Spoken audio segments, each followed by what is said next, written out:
Hey everybody, welcome to another weekly market pulse. Today is, excuse me, April 17th, 2026. Hope you're having an awesome week. We are green and right in the middle of this event that we're having, and it's really awesome. So, missed you. Get on the list for the next one because we're learning a lot of stuff and having a good time. And we are in the middle of this amazingly green market. So, I have a system called the market timing system. It's a genius. It's called the Genius Market Timing System, and it's usually right about 80% of the time. I'm not saying it's always right. I'm saying about 80% of the time. The stock market is a probabilities market, and so it went green last week. And we have a rule like when it goes green, you got to buy something or you got to add something to your portfolio. And it's the toughest time to do it because it's coming out of a red market, and the red markets are all talking about losing money. And, the tweet is going to do this about the bomb, or we're going to have a catastrophe in the Middle East, and the strait is closed. And all that negative energy is, like coming out of a red market. So you don't want to buy anything, but that's why the discipline is buying something at the first sign of a green market. And so that's what we had. And today, being Friday, we're having an amazing market, at least for the stocks that I follow. So I'm going to show you some of those, and then I'm going to let you go because I got to get back to these people, and we're having a great time. But let me get to these. Let me get to some of these charts real quick. So we've got four green lights, and now you're seeing that things are green, and you're wishing you had gotten into things probably. Um, but let's take a look at the NASDAQ or the QQQ, at least to start off here. QQQ. Okay. So taking a look at this, you can see that we have a lot of strength. Get rid of this thing here. Um, you can see what strength with a gap up. We got, some good volume at the beginning of this move. Not great volume, I have to say, but we just hit all-time highs again on the Nasdaq, and the Nasdaq has been very weak. A very lousy chart, in fact, until this last couple of weeks where we've gone green. And so a lot of the stocks that were getting sold off, especially in AI, are now turning around and going green. So you're seeing a big lower left to upper right shuttle up to the right side. And if I pull up the SPY, you see the same thing. So check this out. There it is. Same thing. All-time high, coming up the right side of that, breaking out basically. Not a lot of volume strength, so I'm not sure how real the move is, but the price moves are real. So we've got the SPY there. Now, when you look at the Dow, it has not been performing as well. So it's not at an all-time high, but it is coming up the right side and it's over the 50.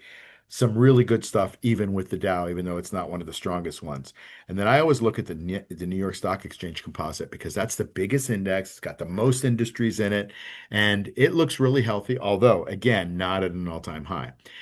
Then what I do is I always go and look at the VIX, which is the volatility index, the panic index, right? And so you can see, look at the panic coming out of the market as the market goes down below the 200-day moving average, $17. We haven't seen that level in, a couple of months for sure.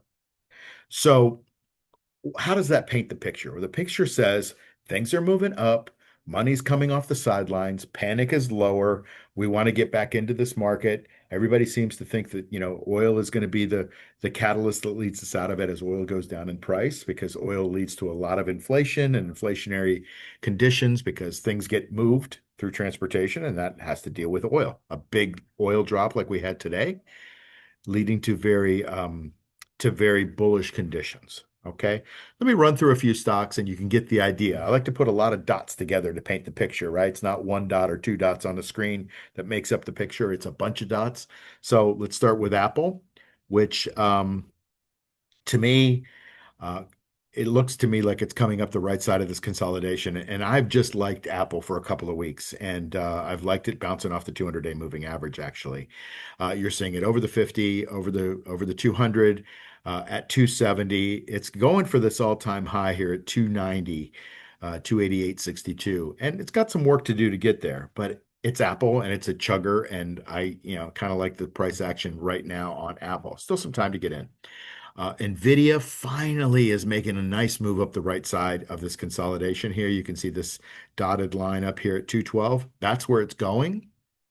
And it wants to hit that with volume. If it hits it with high volume, that's when you want to be in it. Now, you might get an early entry here. I'm looking at it in an early entry. I can't tell you what to do because I'm not you and everybody's different, but, and this is also education, but keep an eye on NVIDIA going up the right side.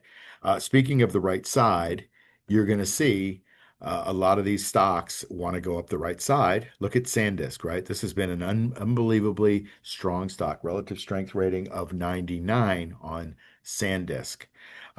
So, it hit an all-time high 5 days ago. It's come off that a slight bit amount. Maybe that's given us a chance to get into it. Maybe it's not, but this is a very strong stock. I don't know when this AI play goes away. So all these semiconductors, hard drives, infrastructure plays for AI seem to be getting priced into me. So, I'm usually early on some of these calls, but I don't know when this trade goes away. Does it go away? I mean, it maybe just chugs up for the next year and a half. I don't know. Sure doesn't seem like it can to me. But let's take a look at some of the other stocks in that sector. You're looking at Micron. Micron looks, it's coming up the right side of of that consolidation there. It's in the buy zone. Micron looks like a strong stock. And speaking of buy zone, AMD is in the buy zone today, just starting to move out of that buy zone extended price, but AMD looks good too. Intel looks amazing. Intel, like who would have thought that Intel's even a player anymore? Intel hit an all-time high, at least on this chart, in recent years, actually. But look at the strength on the right side of this thing as Intel broke out, goes to the sell zone, and now people are starting to sell it a little bit. A lot of strength here on Intel. A couple more here.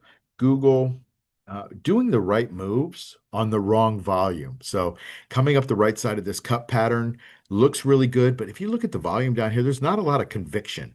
And so I don't know if this move is for real. The price is telling us it is, but the volume's telling us that maybe the price is a little exaggerated here. Amazon is getting into the space business a little bit heavier, and maybe even the satellite business, trying to do a competitor to Starlink. And you can see this is a big consolidation. And the longer the consolidation goes, the bigger the spring higher. So Amazon looks really amazing with these little gap ups on some decent volume. So keep an eye on Amazon as it reaches this 200 and whatever that is, 258.60 high. That could spring higher as well. So how about we just leave it at that? It's a green market. There's a lot of good stuff going on in the world. There's a lot of good stuff going on in the market. I hope you're getting to take advantage a little bit of that. But now it's time to shift to the weekend and have a great time this weekend. Hang out with the people you love and laugh with the people that you like hanging out with, and have a phenomenal weekend. Thanks for joining me here on the Market Pulse, and I'll see you next week on next week's Market Pulse. Take care. Bye.